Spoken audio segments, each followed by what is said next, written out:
Halo Riders, selamat datang kembali di channel Auto Rider. Kali ini kami sudah bersama motor terbaru dari Royal Enfield. Ini adalah Scram 411 yang beberapa waktu lalu diluncurkan.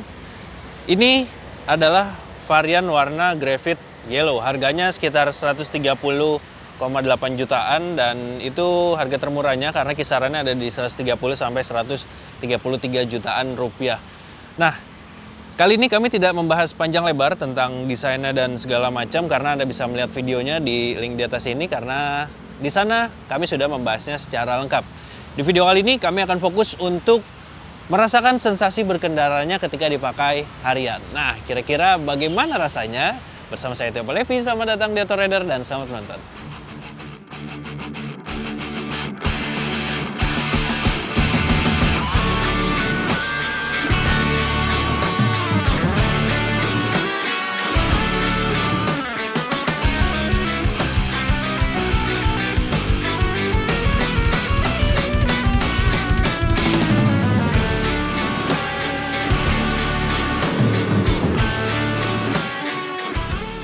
Oke, secara tampilan dia sesuai namanya, Scram alias Scrambler, dan dia mengusung basis yang serupa dengan Himalayan. Bisa dilihat di beberapa bagiannya dia masih mirip-mirip dengan Himalayan, seperti di area tangkinya ini masih sama, terus juga di bagian rangkanya masih sama. Begitupun ada beberapa detail-detail yang masih mirip. Nah, perbedaannya dia karena mengusung gaya Scrambler, di depan ini dia nggak ada windshield. Beda dari si Himalayan yang dia ada windshieldnya, dia lampunya juga sudah bulat. Terus di sini dia ada shroud. Yang ini dia membedakan dengan beberapa pilihan warna lainnya. Di sini ada beberapa warna, yang ini graphite yellow, di sininya berwarna kuning. Terus joknya dia model sambung, seperti ini. Kalau Himalayan biasa itu dia model terpisah. Lalu yang membedakan lagi adalah di bagian belakangnya ini. Begitupun dengan stangnya, dia lebih rendah. Kemudian di bagian depannya itu spakbornya juga berbeda dengan Himalayan biasa. Dia bentuknya ini lebih sporty, mendukung karakter sebagai scrambler. Lanjut ke bagian kaki-kakinya, dia sebagai sebuah scrambler, rodanya, ukuran peleknya juga berbeda dengan Himalayan yang biasa. Royal Enfield Scram 411 ini dia pakai ban depan 100/90 ring 19 dan ban belakang 120/90 ring 17. Nah, di depan dia pakai cakram 300 mm, sementara di belakang cakram 240 mm. Kedua roda itu didukung dengan fitur ABS dual channel. Kemudian bagian suspensinya dia di depan pakai model teleskopik dan di belakang pakai monoshock. Lantas bagaimana dengan performanya? Seperti yang tadi saya sudah jelaskan, dia pakai mesin yang serupa dengan Himalayan. Mesinnya sama-sama 400 cc atau tepatnya 411 cc. Dia memiliki konfigurasi 4 tak 1 silinder, SOHC dan berpendingin udara. Nah, tenaganya sebesar 24,38 daya kuda, sedangkan torsinya 32 Nm. Keseluruhan tenaga tadi dipadu dengan sistem transmisi manual 5 percepatan. Oke, itu dia tadi area mesinnya. Sekarang bagaimana dengan posisi berkendara dari Royal Enfield Scram 411 ini? Dia punya tinggi jok 800 mm dan bobotnya sekitar 190-an kilogram, yang secara spesifikasi sih kelihatannya berat ya. Coba nanti kita cobain ketika digunakan di jalan raya seperti apa. Ini posisi duduk saya, tinggi saya sekitar 175 cm.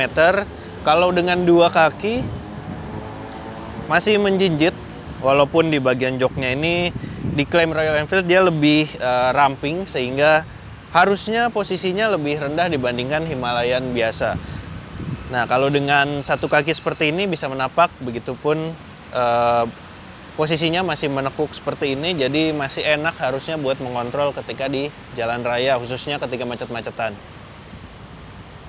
Posisi stangnya dia juga lebih rendah ketimbang Himalayan karena memang motor ini ditujukan untuk berkendara di dalam kota, touring, dan juga melibas kondisi jalan yang memang sedikit off-road. Jadi off-road ringan gitu masih oke buat motor ini.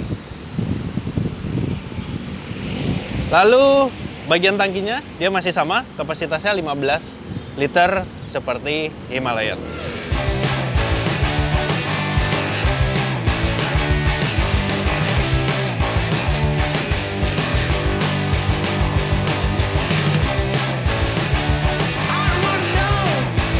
Bicara fitur, Scram 411 ini tidak ada yang istimewa banget ya. Dia di depan sini panel instrumennya perpaduan antara analog dan juga digital. Dan informasinya cuma ada speedometer, terus ada indikator bahan bakar di sini, ada juga jam, lalu posisi gigi, trip A, dan juga odometer. Nah, selebihnya masih biasa aja seperti motor-motor pada umumnya. Di bagian stang kanan ini dia ada engine cut off, lalu ada hazard di bawahnya lagi ada starter. Terus yang di kiri dia ada tombol pass beam di bagian depan sini. Sementara di sini ada lampu dekat, lampu jauh, lampu sen, dan juga klakson di bawahnya. Dan untuk menunjang perjalanan, tentunya sebagai sebuah motor yang dikhususkan untuk riding dalam kota maupun off-road ringan, di sini juga sudah ada USB charger gitu. Dan sisanya tidak ada yang bagaimana ya, jadi ya udah standar aja sih. Lampu-lampunya juga masih bohlam biasa. Terus ini saya pakai untuk berkendara harian. Rasanya dengan bobot yang sekitar 190-an kilogram, dia masih cukup ringan sebenarnya. Tapi masih ada sedikit sensasi agak beratnya sih. Khususnya kalau Anda ingin meliuk-liuk di kemacetan seperti ini, Anda juga harus memperhatikan bobot setangnya di depannya juga sedikit agak berat. Tapi masih oke lah buat dipakai, nggak yang mengganggu banget. Bobot keseluruhannya juga buat selap-selip gini masih cukup oke. Tidak mengganggu pengendara, khususnya buat yang tingginya seperti saya ya, sekitar 175an cm, masih aman sih. Meski kadang-kadang harus menurunkan kaki gitu, baik dua kaki maupun satu kaki, ya masih bisa dikontrol dengan mudah motornya. Terus stangnya juga yang lebar ini masih oke lah buat di tempat-tempat kemacetan gini, nggak takut mentok ke spion mobil atau pengendara di sebelah Anda, jadi masih aman.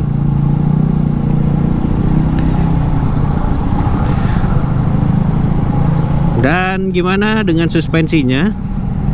Suspensinya ternyata nggak bisa dibilang empuk banget, tapi juga nggak yang keras banget sih. Cuma kalau menurut saya ini rasanya masih agak keras. Tapi untungnya ditolong dengan jok yang cukup empuk. Cuma sayangnya joknya ini dia posisinya memang cukup rendah dan juga empuk, tapi di bagian paha pengendara ini, kalau menurut saya tangkinya itu posisinya nggak yang enak buat menjepit paha ya. Jadi ada posisi paha Anda tuh ada di antara ujung dari bagian bawah tangki dan juga tengah-tengah. Jadi pas lekukannya gitu, jadi kurang terasa mantap untuk ininya, apa namanya, untuk menggapai tangkinya ini dengan paha Anda. Sementara buat pijakan kakinya sih masih cukup enak posisinya. Segitiga berkendaranya masih oke. Stangnya yang nggak setinggi Himalayan juga masih enak buat berkendara harian. Kemudian mesinnya, nah ini dia, karena dia pakai pendingin udara, mesin 400 cc nya ketika dipakai macet-macetan seperti ini, terus juga ditambah terik matahari gitu ya, mesinnya terasa agak panas, khususnya di area sekitar bawah dengkul, terus juga ke sekitar paha. Itu karena hawa panasnya naik ke atas, jadi lumayan panas rasanya. Cuma ketika sudah agak lancar seperti ini sih nggak terlalu terasa panasnya, masih aman. Panas yang paling berasa banget tuh ya memang karena berhenti di kemacetan gitu. Lalu bicara performanya, ya tarikannya sih so-so lah ya, nggak yang powerful banget tapi juga nggak lemot banget. Dan motornya tuh rasanya tarikannya tuh enak di putaran bawah. Jadi Anda main di RPM rendah terus pindah gigi itu rasanya enak. Ditambah ada suara raungan mesinnya khas Royal Enfield, jadi masih asik lah. Sementara kalau Anda sering bermain di putaran tinggi, itu getarannya masih terasa. Nah, mesin tadi punya konsumsi bahan bakar ya yang biasa aja sih sebenarnya, nggak yang bisa dibilang irit juga enggak, dibilang terlalu boros juga enggak, ya biasa aja sih. Jadi kami melakukan pengetesan dengan metode full to full terus econo ride, itu dapat di angka sekitar 25-an kilometer per liter.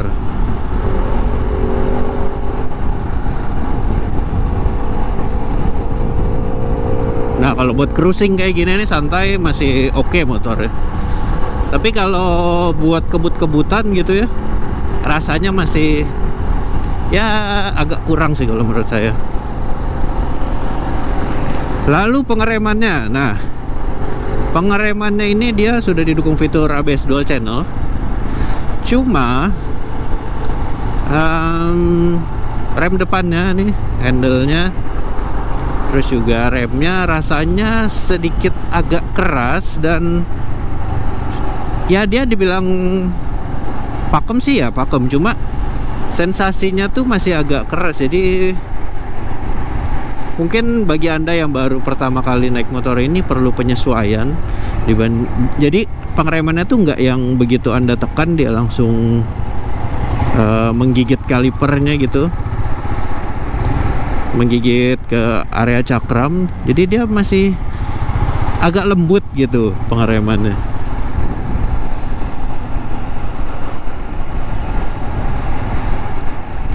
Begitupun dengan rem belakangnya. Jadi ya sebenarnya masih oke sih.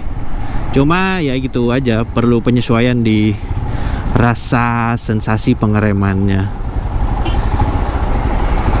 Untuk sekitar 15-30 menit pertama mengendarai motor ini baru bisa merasakan sedikit-sedikit feeling berkendaranya. Tapi buat handlingnya nih lumayan oke motornya, pakai buat nikung-nikung, terus juga ini harus menjaga keseimbangan di jalan yang gak rata kayak gini, masih oke lah. Dia nggak yang berasa berat banget gitu, nggak. Jadi masih controllable.